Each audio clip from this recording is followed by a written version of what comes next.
Hello, everyone. Good morning, good afternoon, good evening. It's really nice to have you join us. On this stream, we have Solomon and JJ. JJ, do you want to go ahead and introduce yourself? Hi, everybody. My name is Jacob Johnson or Johnson Jacob. I'm located in the Dominican Republic in Santo Domingo. I work at the Carol Morgan School and I'm the Director of Innovation and Technology. I've been in the international education circuit as director for the last 35 years and a technologist for 40. I'm very vested and very a very big supporter of 3D designs and sustainable solutions and so on. So this is all very exciting for me. So glad to be part of this exciting challenge and looking forward to seeing all the amazing solutions and products and prototypes that teams will produce soon. Awesome, awesome. Thank you, JJ. Solomon, do you want to go ahead and introduce yourself? Hi everyone, my name is Solomon Afalabi, and I'm a project engineer with Vesta Solar, and also I'm the project coordinator of the HOFT Design Challenge, and I look forward to the awesome designs and simulations we'll be having from our participants this year, and also the awesome time we'll be having collaborating with our judges, JJ, Steven, and the rest. Thank you very much. Awesome. And we also have Ayodeji, Steven. Again, nice to meet you again, Ayodeji. Do you want to go ahead and tell the participant about yourself, your background? All right, yeah. So, good day, everyone. My name is Ayodeji Steven. Um, I had my first degree in physics. Funny enough, I had my first degree from University of Lawrence Simas Ahmed. Um, and then I had my master's from University of Ibadan in renewable energy. I currently work as a policy analyst with Next Year Power, and I look forward to seeing the marvelous things you guys are doing. Thank you so much, everyone. Awesome. Thank you, Ayodeji. So again, we have all our participants watching us live. They've done really fantastic designs and still coming up with like some really nice stuff. And then the goal of this session is, from the judge's point of view, what are those key metrics? What are those key, like those key factor they are looking for in their designs? So again, so JJ, I'll start with you. And in terms of definition of problem, right? And how well they are able to articulate themselves and also talk about the problem.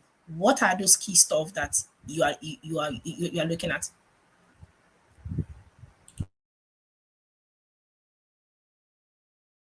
Sajiji, it seems you're muted. Sorry, thank you. Yeah. What I was saying was basically for me, I think most times, the focus is on trying to find solutions.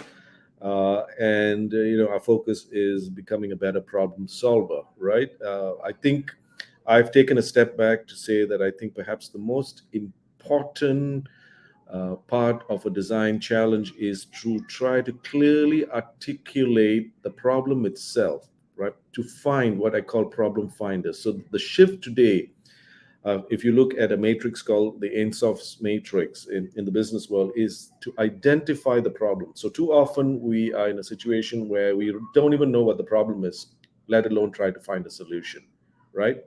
So as we articulate the problem definition, it is very important to focus on simplicity, clarity, and the fact that you are able to very clearly identify what it is. Unfortunately, I don't have the opportunity here to share, but I have, if I prepared better, there's a little graphic. Maybe I will share with Hamid and Solomon so that they can share with you.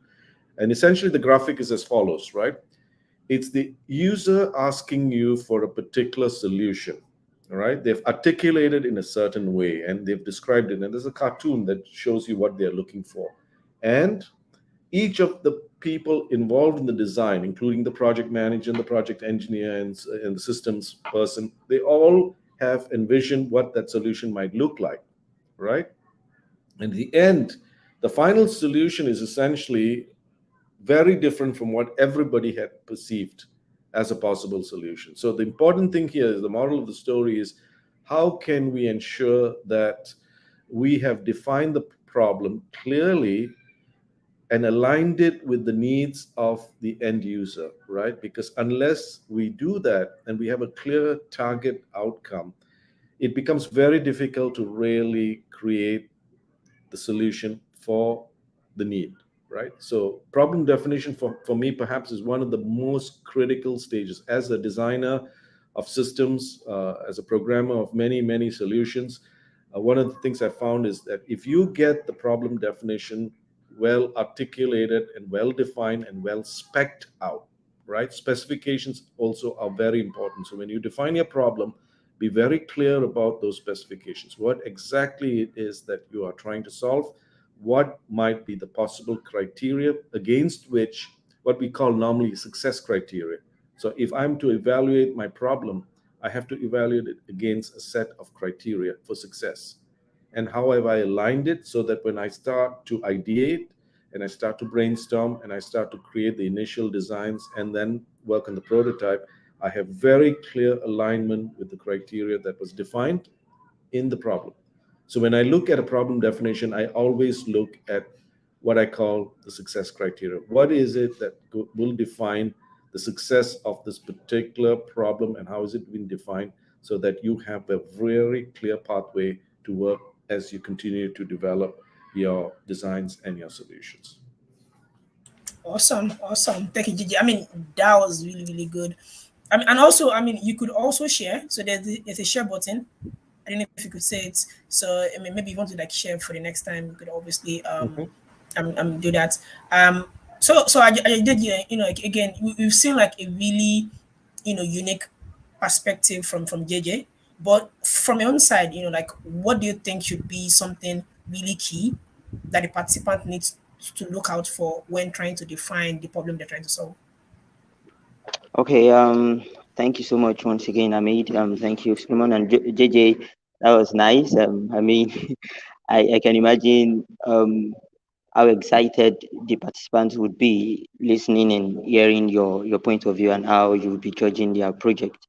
All right. So from my own end, I would be looking at your thought process. That's actually very important to me. So, like JJ said, identifying a problem, that's key. However, for me, I need you to be able to walk me through how that the project will now begin to impact, if your project is actually scalable, and how it would impact people in real life, impact processes, impact um, um, projects, sort of, um, and how it would deliver. So, uh, while I understand that it's some more of quite technical side of things, I also want to see how it would affect changes if it were to be physical. Also, I would be want to see how that you want to how you've identified the problem you want to solve and how you want to solve the problem. Your solution is very important to me, because it's not just about being able to identify a problem. There are a lot of problems around us, but what's the unique way? Yeah. So what's the unique way you've identified and unique solution you've identified to solving that problem? So for me, yeah. So it's your, how it will impact life if it were modeled, if it were a tangible project, and the way to also um, um, the way your solution is projected, to be able to touch people's lives and also affect processes. Yeah, thank you, Amid. Awesome, awesome. Thank you, Adeji. And we have Abiodun joining us. Um, Abiodun is the design lead at Western Solar. So Abiodun, I don't know if you want to, just like introduce yourself introduce yourself to the participants. Uh, Good evening, everyone. I would assume you can hear me well, right? My name Yeah, is sure. Abiodun, Leobi Abiodun Akande. Just like Hamid said, I'm a lead for the engineering design department at Western Solar. At Western Solar, we actually focus on building and financing, developing commercial and industrial solar projects across Nigeria, most especially in industrial projects, solar projects across Nigeria. So I have a background in electrical engineering, and as a design engineer, I hope to see me speak as someone that can actually be a judge in this challenge, and I really hope to uh, participate in doling out calls and checking the design that you guys will be bringing on, and I really hope that some of this design would go on in life to be life changing. So thank you. Awesome, awesome. Thank you, Abiodun. JJ, I know you shared something. So I don't know if you want to talk about it. It looks a little bit, I think, rotated. I don't know if you could. Yeah, because it only allows me to upload a PDF, and I think the PDF flipped it over. But this is something if the participants can actually download and look at it, maybe at the end of this meeting. It basically, if you look at it, I think we might have to turn our heads. I'm going to turn my head a little bit. You see the top left corner at the very top. You see that the user defined it as a swing with some slats, right? And if you go through the other series of images, you see somebody actually has a little chair, somebody cut the tree. There's so many different perspectives to the solution, right? But at the end, the very last quadrant, the bottom right quadrant, what did the user really want? All they wanted was a rope with a tire. So you see, my point is that this is how I explain to you what the problem is. This is how each of you have designed it, but in the end, none of those design really matched what it is that I was actually asking for, because the last image is basically what I really wanted. So you understand the significance of problem definition, right? It is very important that the designers are able to, first of all, understand clearly what the user needs. And sometimes the user is not able to define that. And this is the challenge, right? We're not able to really define what it is that we need. It's not easy. It seems like it's an easy task. And if we were able to define all problems well, I think the world will have less problems. Part of the challenge we have today is because we're not able to articulate what this problem. And then each of us interpret with multiple perspectives. And that is why I titled my slide, Stay Open-Minded. If you see, and the idea of being open-minded is don't close your mind to any particular design. When you start to build your solutions from the problem definition, keep an open mind, understand that you will all have different assumptions, perceptions, and they might lead to different solutions, right? Because at the end of the day, the last image is what indicates what it is that exactly is required to solve that particular problem as it was articulated. And that is why this is a diagram that I use frequently whenever I start to teach design and design thinking, and any kind of situation when there's innovation, so that people understand that we have to reconcile the differences and the perceptions and the assumptions, because we all think differently. And that's the beauty about what it is that we do, of the diversity and the fact that we can be inclusive, but it is important that we understand and we articulate the problem. So for me, I need to see clarity. As much as previous judge mentioned, it's important for him to see the various solutions and the strength of the solutions. I think for me, in your problem definition, what I need to see is very clearly articulated in terms of who your target audience is. And I'll give you a tip. Here's like 5 questions you can ask yourself. Why? Ask yourself why this is important. Why is this problem important? What is the problem? Okay. When do we need to find a solution for this problem? What is the urgency? And okay. And then who does it impact, the target audience, and how? Right? So if you frame it through at least these 5 questions, you get a head start to write out your problem, because your problem will immediately identify who it's impacting, why it impacts the person, what it is that would create that impact and have value, and then when does it have to be delivered, because the delivery of a solution is very, very important, right? Because if you don't do it in a timely manner to hit the market at the right time, then pretty much it's no good for nothing. And how will you go about doing it, right? So that is basically when you frame your success criteria, what is it that you're looking for? So don't just focus on features, because most times whenever we give a problem like this, everybody focus on what the particular product will do, right? It's more than that. Problem definition is much more than just the features of a product, right? So keep that in mind. Just bear that in mind as you develop it. Nice, awesome.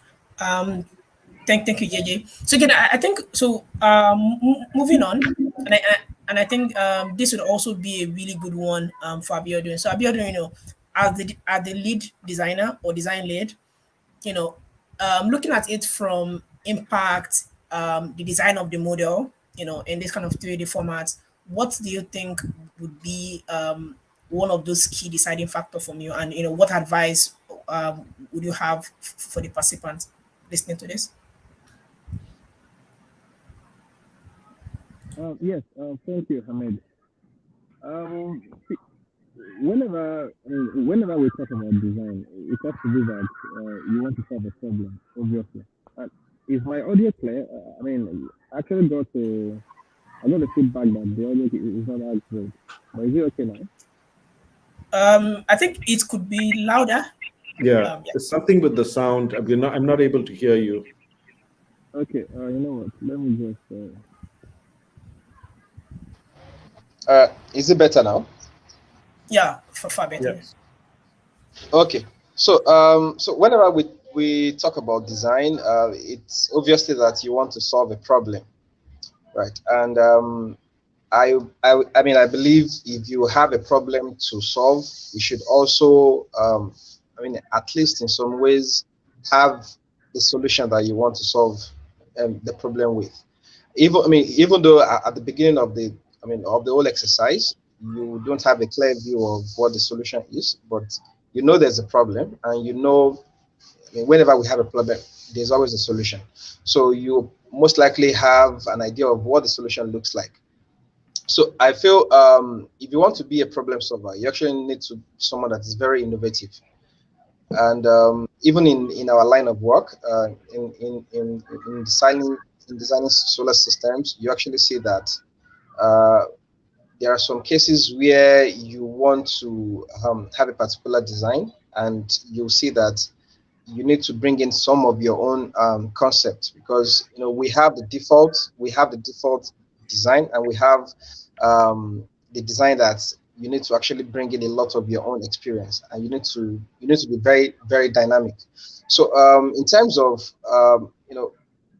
designing a solution that solves problem, right, you need to be able to like be very innovative. You need to be able to like very think dynamically, and also be able to uh, um, uh, to be able to like pull people's opinion, not because whatever you're actually designing, you're using it to solve a problem most likely, and you need to also understand where what the problems are. You need to also understand the people that you are solving the problems for. You need to be able to like think how they want the problem to be solved. So these are actually like the key concepts around being a good designer, being a good problem solver. And at the end of the day, if you can bring out a solution that actually solves people's problem, that's actually make an impact in the world, you would realize that you've actually you've been able to like solve some, you've been able to like unravel some people's problems. You'll be able to um, you know just touch some people's lives, because actually what designing a solution is all about. It's about touching people's lives with your mind, because we are actually smarter than each other. We are smarter than one another. And if you think you are someone that is very smart, you need to be able to like pull in all your intellectual resources, just so that people would be able to like benefit from what you have upstairs. Nice. Awesome.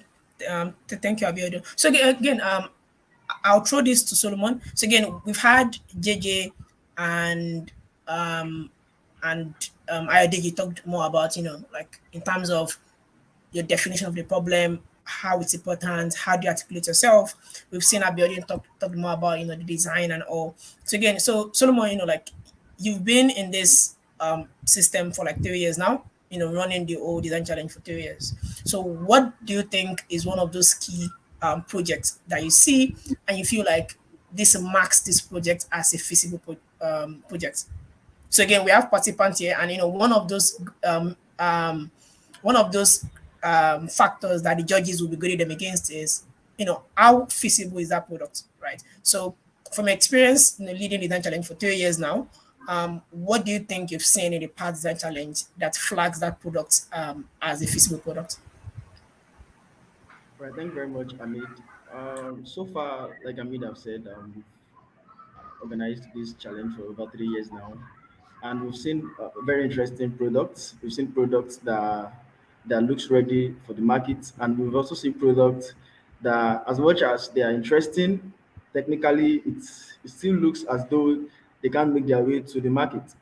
So one thing we are looking out for this year is projects that are actually feasible, projects that can graduate from design to production. We want projects that can actually pass through that phase of design, then enter the phase of production.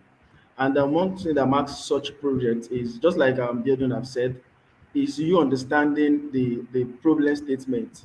There's actually a problem statement for this year's design challenge, and that is designing a sustainable energy solution.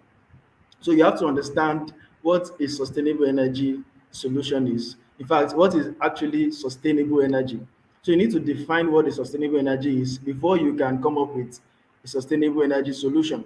And while coming up with a sustainable energy solution, you have to also research on existing solutions, because I believe that every new solution that we have now are actually an improvement on solutions that are already existing.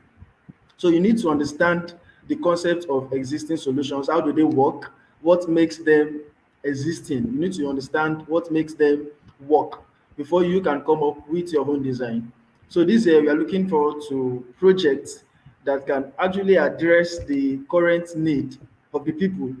We know the energy, the state of the world. Everybody, we are trying to go green. We have to understand what the COP26 is saying. You have to understand what the energy transition is talking about. So you need to understand standards and also current trends in order for you to come up with solution that is actually feasible.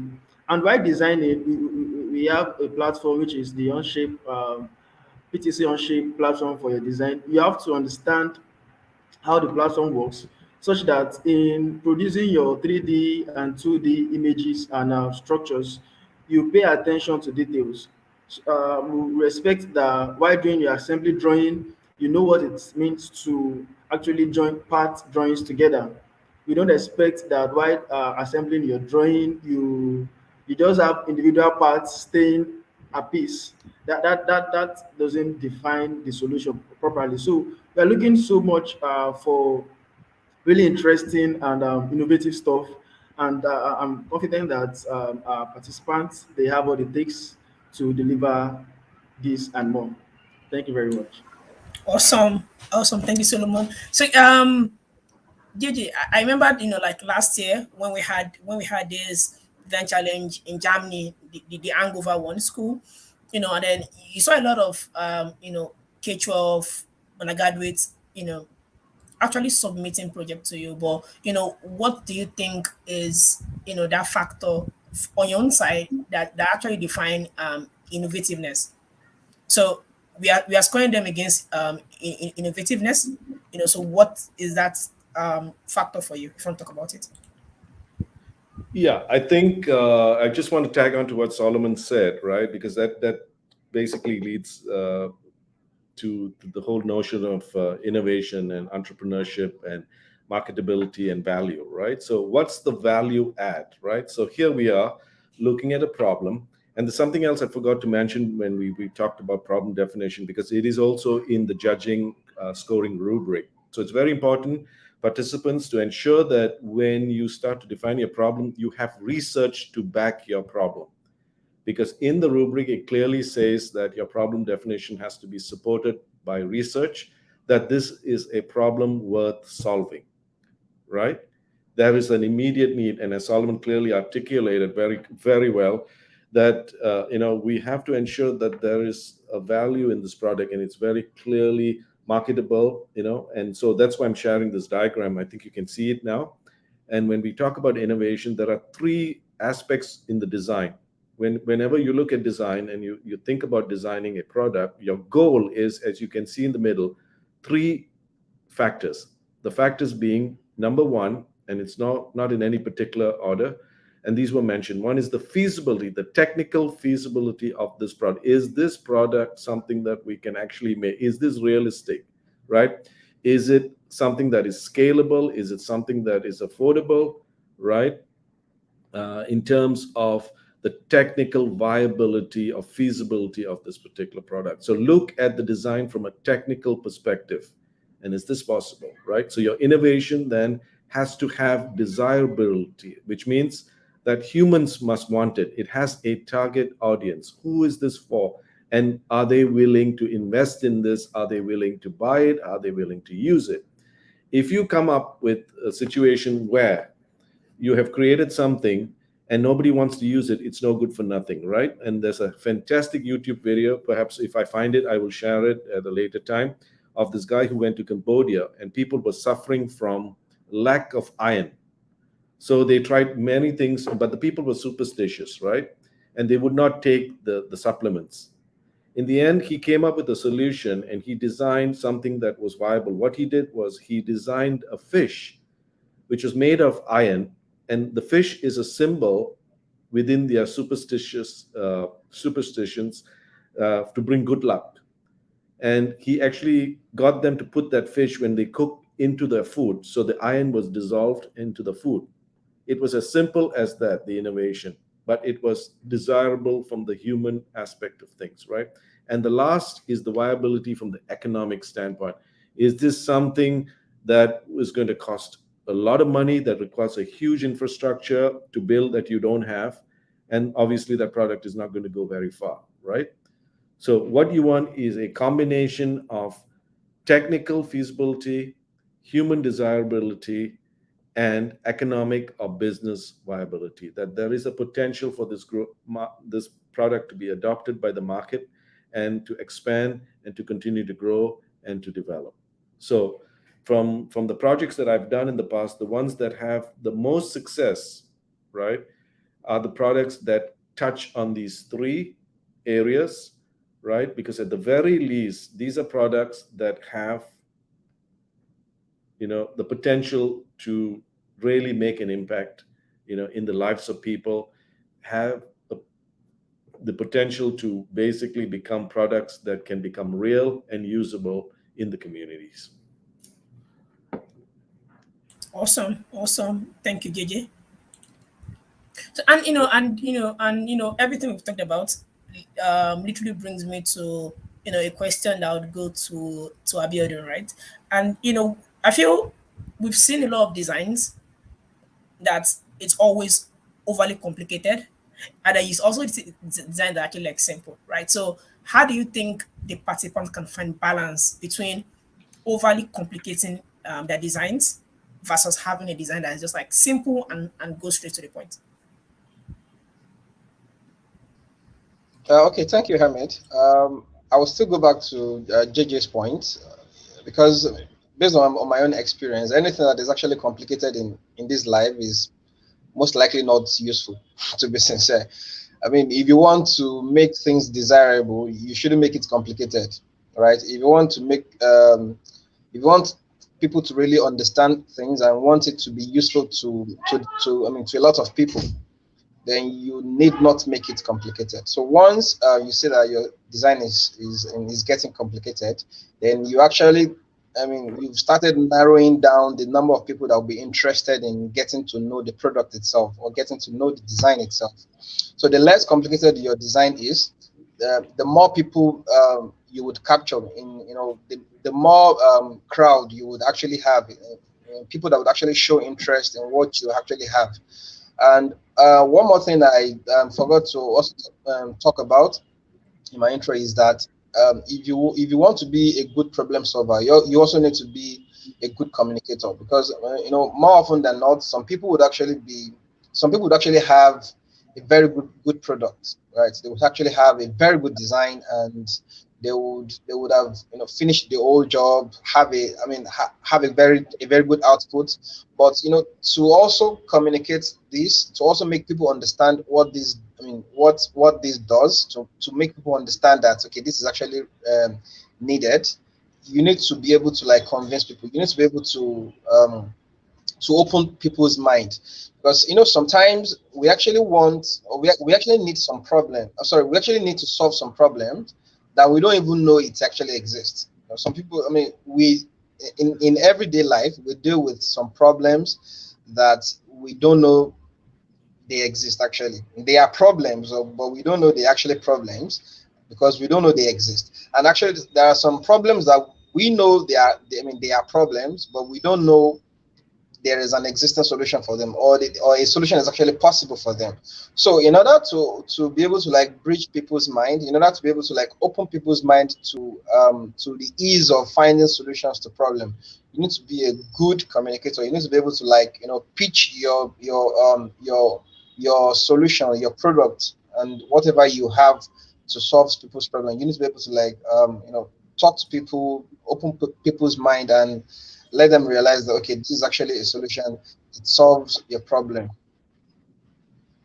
Awesome. Thank you. Thank you. And also again, this still goes to you, and it's actually still about design, right? So for example, we've seen some designs, and then there's always that key problem solving factor in the design. So say for example, we have like like a system, there's always that one component that is like the key factor, like solving the problem in that system. So how do you think the participants can actually articulate that this is my design and this is the key factor that's solving the problem?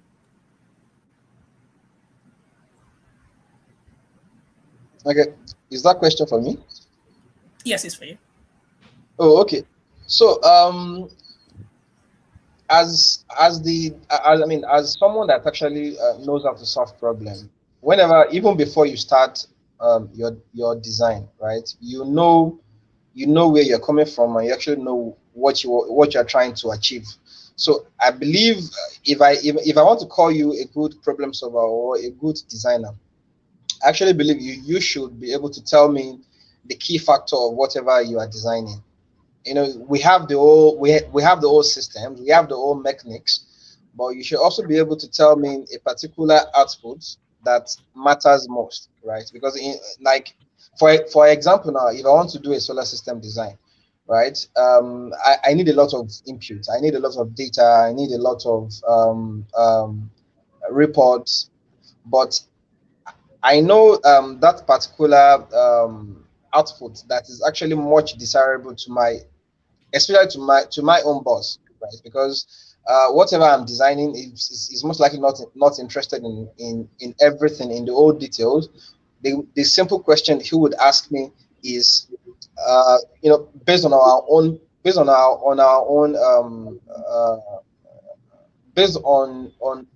what, on the values, and based on what the whole company is built on. What we want is actually profitability, right? So the only question he would ask me is, how profitable is this one? How long will it take for us to recoup our costs? Two, and on the sustainability part, how are we what is the impact in terms of being a sustainable system? So these are the three things that are actually major, and these are actually the three things whenever we want to prepare a proposal for a client. These are the three major things that we need to show. So if you are a problem solver, or if you are a good designer, you should actually be able to know that okay, this is a whole system, and also this is the major. Or these are the major. Sometimes it's actually not just one. It might be two or three things that you need to be able to point out as the deal breaker. Or as the main as the main driver for whatever you're actually designing for. Awesome. Thank you, Abidu. JJ, I don't know if you've had, anything to this. And at the same time, also talk more about presentation because, I know like you always have an eye for finesse. How well are they able to communicate the design, the idea on the presentation. So, what are those thoughts, suggestions that you have for the participants? Yeah, just to tag on to what Abidun just said, I think in terms of design, and when I look at the rubric, I think one of the things that I will definitely look at, and I'll give the example of Apple. We all know, that Apple is the most valuable company in the history of mankind. And the question is why? Can anybody tell me two attributes or two characteristics of why you think Apple is perhaps at the moment the most valuable company in the world? So I'm going to help you with the answer, right? And that is, after reading several books about Steve Jobs and his mantra and his design philosophy and his team, the two things that he focused on, right? And one being aesthetically pleasing. The product looks good. And if you look at our scoring rubric, it's one of the things that perhaps the judges will also be looking for, right? What is the aesthetics of that product? How does it look? What does it really kind of in the end, when you turn the product out, right? And your prototype, what does it actually look like in terms of look, feel, texture, color, all of that? And Apple has mastered the art of design. If you've ever been, I'm sure all of you have been to an Apple store. If you go on the Apple website, it's very classic, right? And the second thing, as we mentioned previously, was the simplicity. But the simplicity leads to another success factor that everybody touts, right? I've been a Windows, Microsoft proponent for centuries, right? But every time I open my mouth, the people from the Apple world says, JJ, it's too complicated. We love Apple because Apple is easy, right? They love it for its simplicity, and Apple mastered the art of the user interface, right? And by the way, all of you know this, right? Apple did not create that user interface. That was originally created through Xerox, through an interface called GEM. And all they did at that time was actually take GEMs and kind of reinvent, reimagine. So here's another tip I'd like to give you, right? As you look to pitch, as you look to present, and Abidun very clearly articulated the fact that there's got to be profitability, there's got to be some economic, kind of impetus and driver. So when we look at this, it's very important for us to ensure that simplicity has an attraction, okay, to the audience, right? So when I make my pitch, right, I have to remember those three things that I shared with you. And what are the three things? Keep that in mind. Because at the end of the day, it doesn't matter how good and how strong your product is.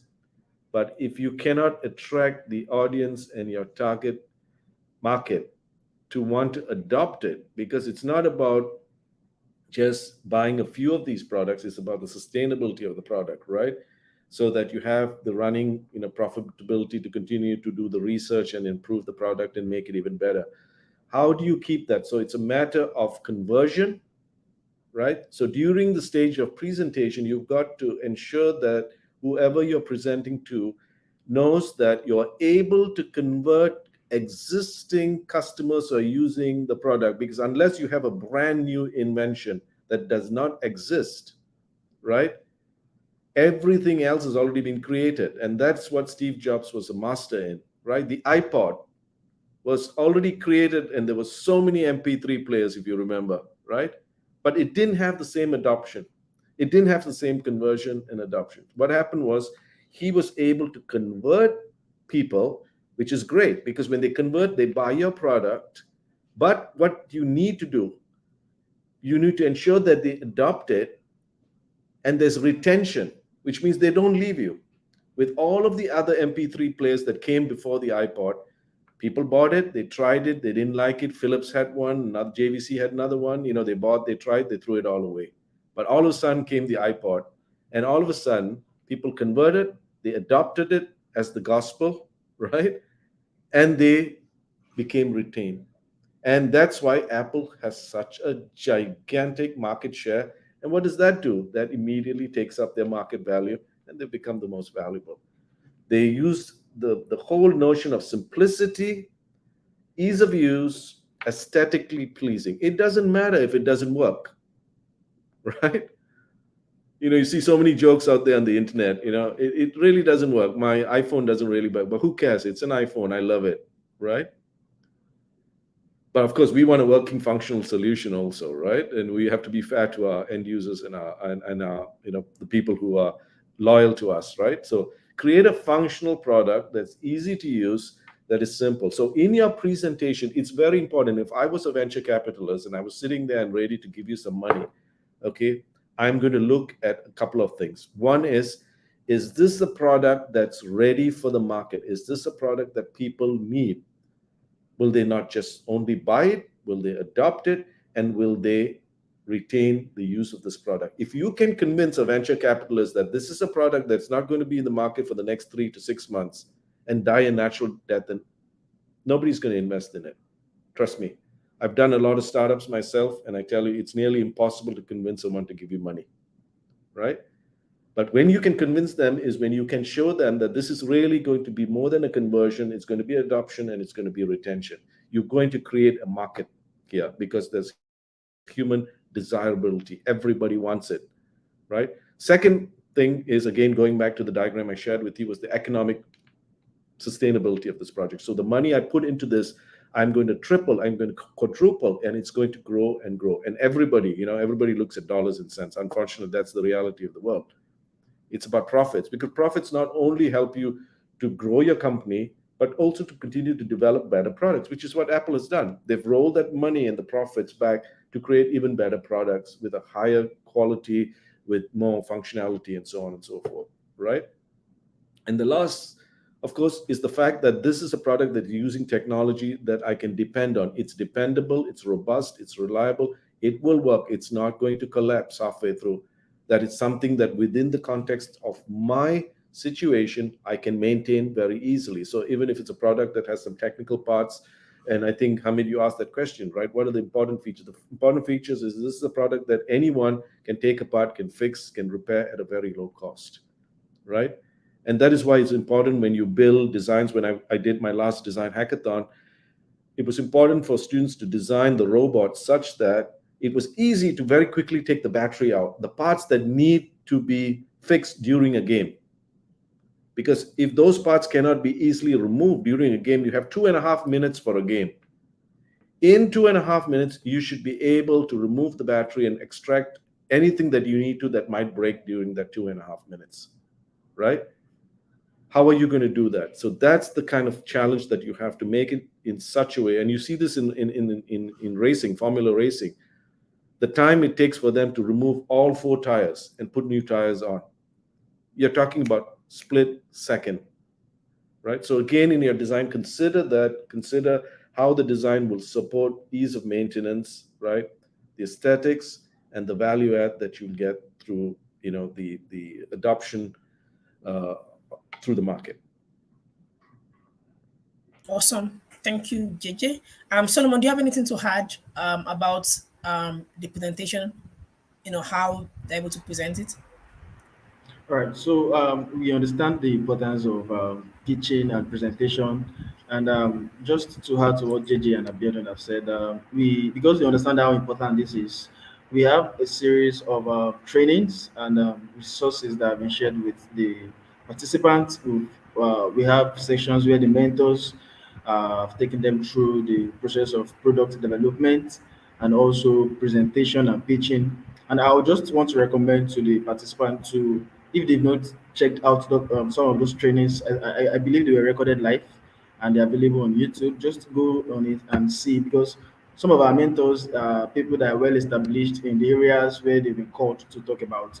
So you can always refer to all of those resources to to prepare yourself for the submission and the pitching stage of the hackathon. So it's very important, just like Abiodun and Gigi said, to make sure your solution is simple and relatable, because you don't expect that everybody that will be using your technical solution are technically inclined. Some people are not technically inclined. They're just the laymen that just want to get their problems solved. So you must know how to communicate complex solutions to to the very layman out there on the street. So it's very important to know how to translate your technical solutions to everybody that will be relating with it.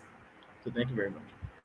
Awesome, thank you. I think with that, I think we've touched almost all the points we need to touch. So I don't know if the participants have any question for the judges. Feel free to If I drop could it. add, Yeah, sure, sure.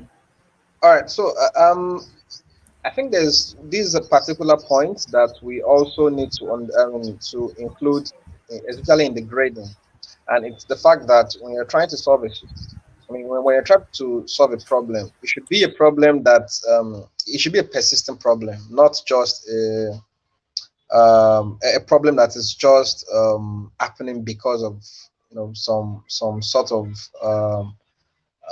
unusual things. Like for example, now let me you know I think I was listening to radio like on Monday, and I had someone saying, "Oh, maybe he can create an app that presently in Nigeria we actually having like a lot of gas shortage in terms of uh, PMS. They call it petrol actually. So we actually having a petrol shortage, we're having diesel shortage and all those things. So there's a bit of scarcity. So someone was on the radio, and he was saying, oh, maybe he can create an app that people can download and see where there is a long queue. See filling stations where there are long queues, and see filling stations that are actually free, so that you can actually go there and go and buy your fuel. But what happens when the shortage goes and everything, I mean, comes back to normal? The app would actually become useless. So when you're also trying to solve a problem, you should actually focus on problems that you see there. I mean, that would be there for a very long time, not just a problem that is there because of some kind of anomaly in the situation. So that's just the simple points I want us to take note. Awesome. I don't know if JJ Solomon, you have anything to add. It was muted again. Yeah, sorry. Just wanted to add, like, if the participants need some free tools, there are several. I'm sure you're aware that there are tools like Canva, PictoChart, which is basically free, and that basically comes with free templates. So don't spend too much time, trying to design. There are some excellent resources out there on the net. That's all for free. I suggest what you do is use the templates. Kind of, you can always change colors and the graphics as you see fit, but I think focus on what goes into those slides, right?